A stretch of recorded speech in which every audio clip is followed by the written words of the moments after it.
Hello, BookTube. I'm coming to you with a book haul. I went, as I do every year. What was that with the light? That was weird. We have a bit of a stormy situation outside, so the lights have been wonky.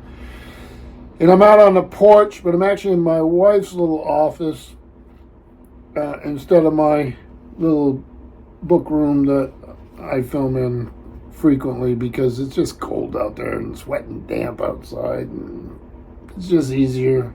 Except I have to pile of books on the floor, so I'll be reaching and leaning. But I went to Five Colleges book sale, go every year, and it's their 60th year. It was started by some folks at Dartmouth College, but to support, I believe they were Ivy League women's colleges at the time, so it's been around for quite a long time. And I always have a pretty good time there. Steve Donahue of the channel of the same name has gone there with me in the past. And I really enjoy it. It does have those, the eBay and Amazon and all those scanner guys that just drive me nuts. Because I was looking at them, grabbing treasures that they went right over because there's no barcodes on them and stuff. So whatever. But they keep them in line better nowadays. They're watching them.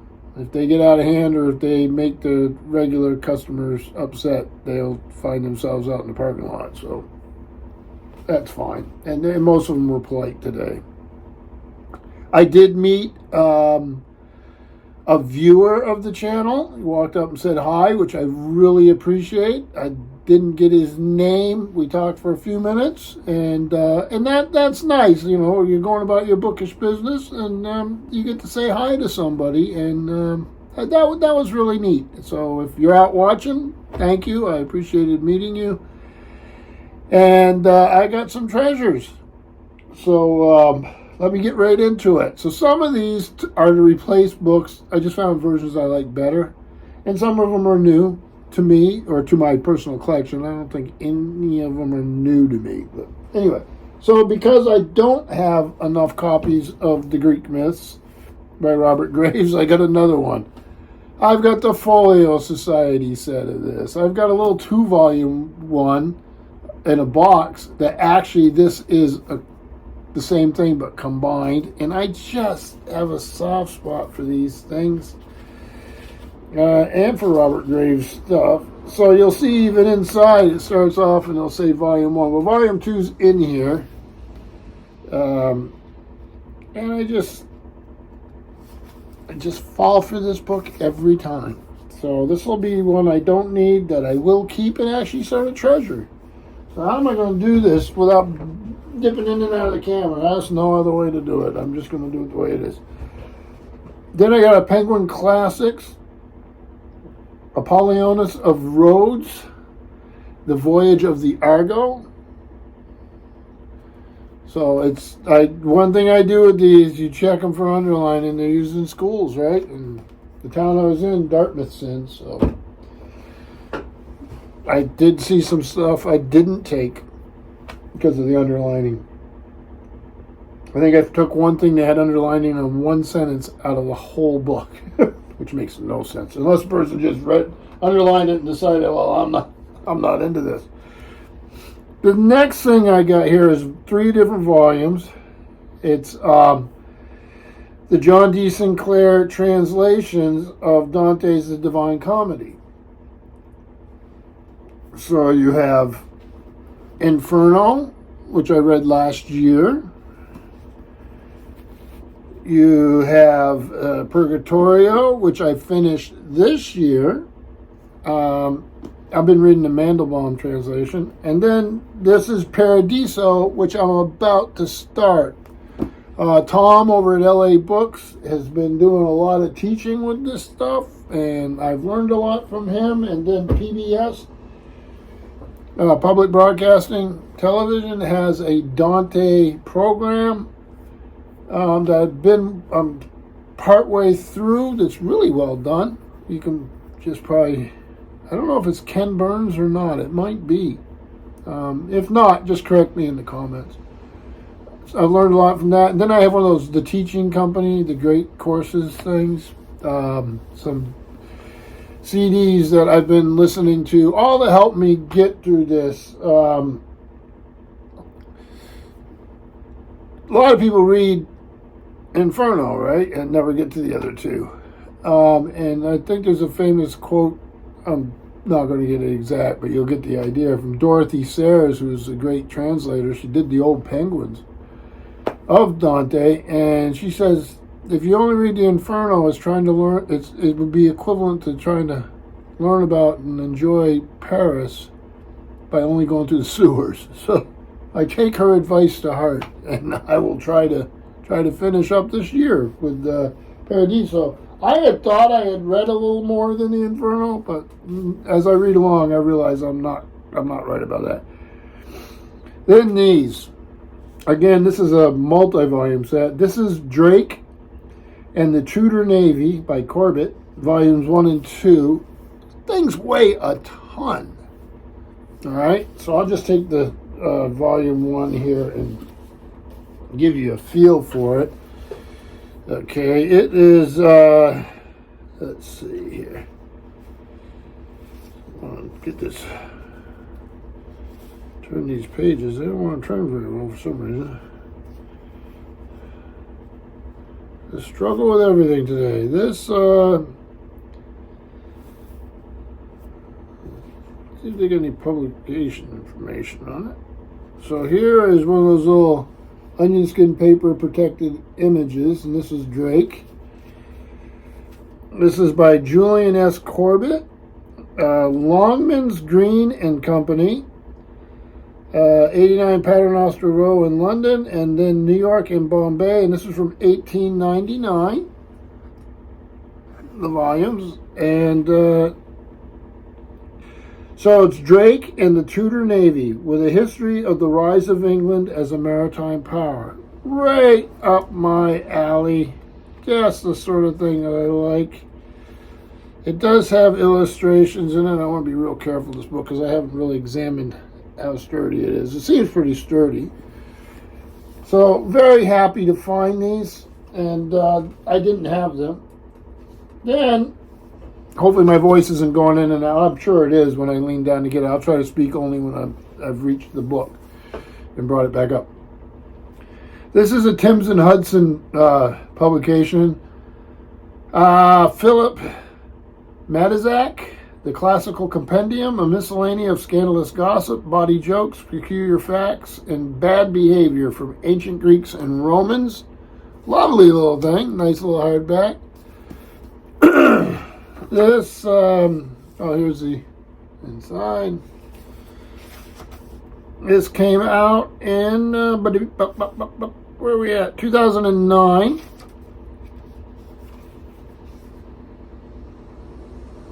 So it looks like fun. And I will zip in and out of it and just see what it's got to offer.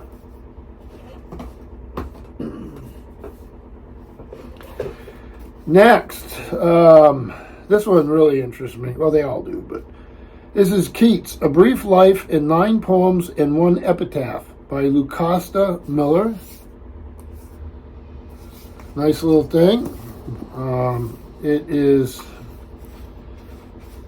Alfred A. Knopf, 2022.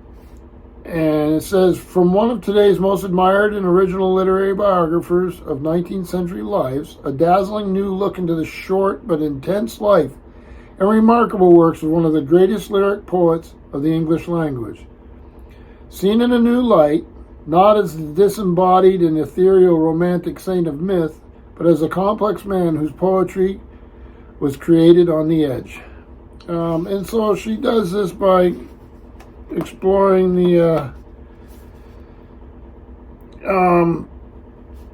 poems and his life, and we'll see how it goes. I don't know. I have never seen this before, but it looks like something I'd really enjoy. Then the find, and these things would have been $15 a piece when they came out new.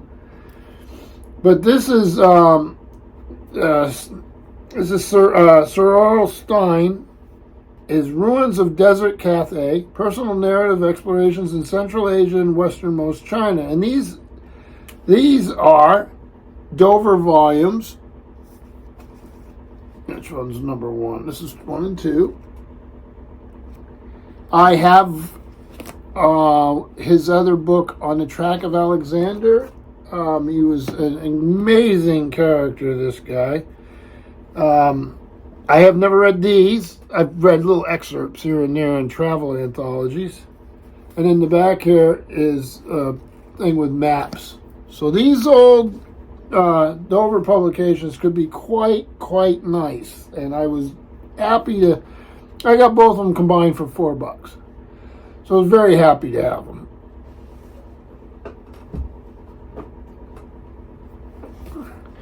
Then I got Borges, Collected Fictions. It's in a trade paperback. It's got the deckled edges. I'd like to get the non-fictions too. I used to have them ages ago. This is translated by Andrew Hurley. It's Penguin Books. So this is sort of a must-have in my home library. So really glad to have it again. So yeah, this was an easy one for a couple dollars.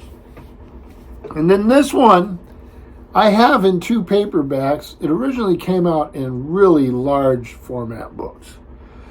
And this is called The Ancient Near East, an anthology of texts and pictures edited by James B. Pritchard. And this is a standard thing. And like I say, I have 2 paperbacks. It's another book I love. And to see it in hardback in a single volume, this book was a standard work for so long. It may very well still be, for all I know, but I'm getting pretty old, so I would doubt it.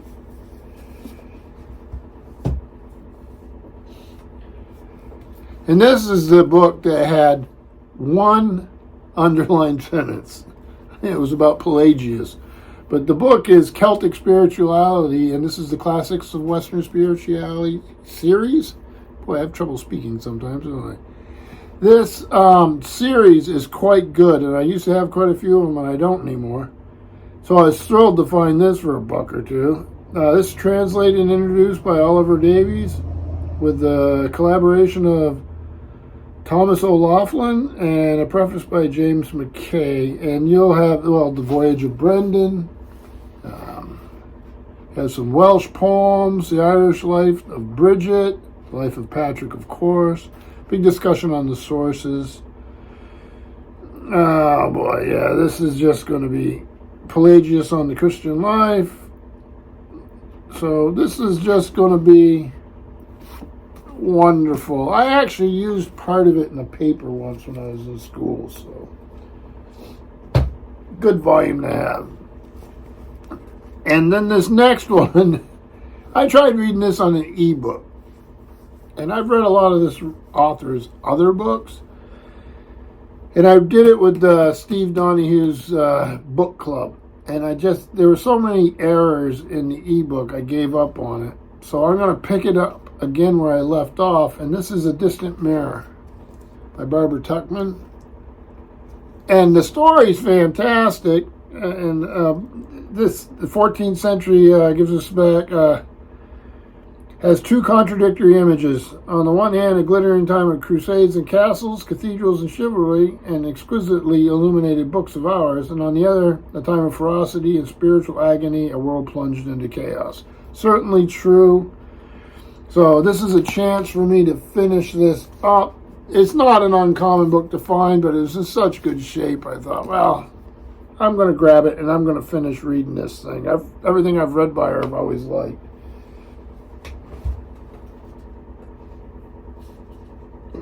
All right, come on.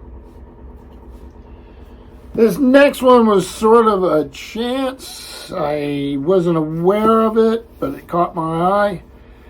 This is the Duff Cooper Diaries by John Julius Norwich. the famous historian himself, John Julian Norwich, who's actually Duff Cooper's son, and the son of Lady Diana Cooper. Duff Cooper was a conservative British member of Parliament, First Lord of the Admiralty, I think. I know he was in the cabinet for a while of Neville Chamberlain, and he broke with Chamberlain over appeasement and all that. This guy knew everybody. I'm not sure how likable he is, but interesting he certainly would be. He likes dogs, so it can't be all that bad, right? But I think he liked the ladies too, and I think he was a bit of a handful. But he was a good writer. Not everything of his has stood the test of time, I don't think, but does it for anybody, or most people? It does for some people. Next thing here is Gilbert Hyatt. I used to have a book of his called The Classical Tradition, which I'd love to find again. But this is one I was thrilled with. Poets in a Landscape. Right here. That's a charming thing. I have not read it. Catullus, Virgil, Propertius, Horace, Tibullus, Ovid, and Juvenal. And then it has these. So you're going through the Italian landscape, right? And then they'll have. So this is a pretty famous book, and I'm gonna get to this one pretty quick, actually. Speaking of well-known books, I've read it before, but I didn't have a copy in my home library, and I wanted one because this is one you can go back to. And that's this. Many of you will know this. This is an introduction to the New Testament by Raymond Brown. And big old chunker of a thing, but well written. You can see like bibliographies at chapters and stuff. And this is a really heavily footnoted, but a good read. A very interesting book. So really happy to have this. Okay, these are going to fall, so I'm going to move them.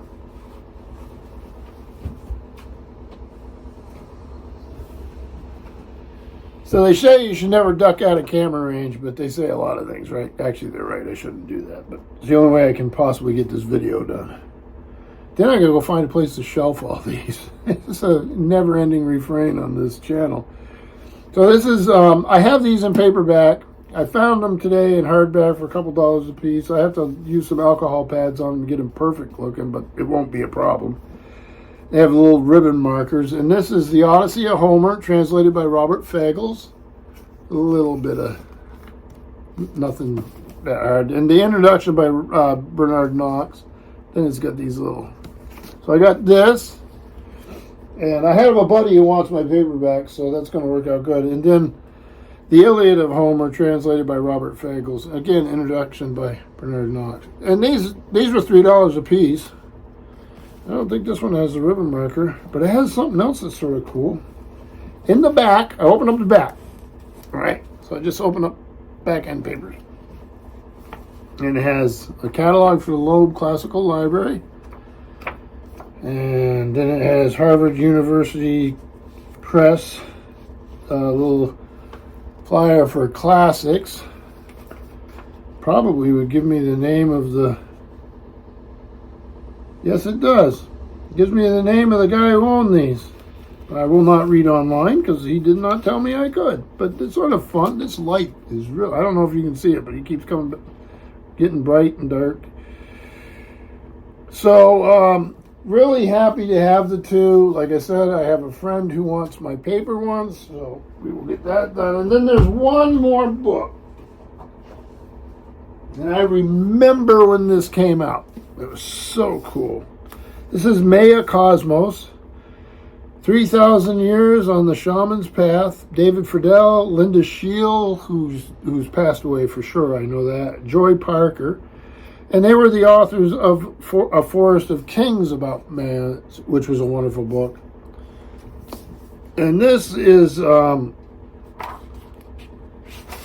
let's see, William Morrow and Company, New York, and this is 1993. It looks like, and it's the first edition. And the way they put this thing together, and it's just an amazing thing, and all the color images. It's just an amazing book, and I didn't have it. I don't have many of my archaeology books anymore. So when I find something like this, for how much was this one? $4. So that would be at the high end of what you would buy at this sale. So it's a 5 colleges book sale. It's over in Lebanon, New Hampshire. It's once a year. I think it's the biggest book sale of its kind in northern New England. There must be bigger ones in southern New England. And the license plates were from all over, and people actually come into town for the weekend. And so they'll go Thursday. Today it opened was supposed to open at noon. The fire marshal came, I guess. I don't know if that's true. And we didn't get inside until 12:30, and we were standing in the rain. It was cold, miserable rain, but it's worth it. Like I said, I got to meet a viewer, which is always really enjoyable. And wandering around stretching my arms out by carrying big bags of books. So I'm very beat right now. But it was great fun. I'm not going to do a pyramid with this stuff. You saw what they were. So thank you, BookTube, and enjoy the rest of your week.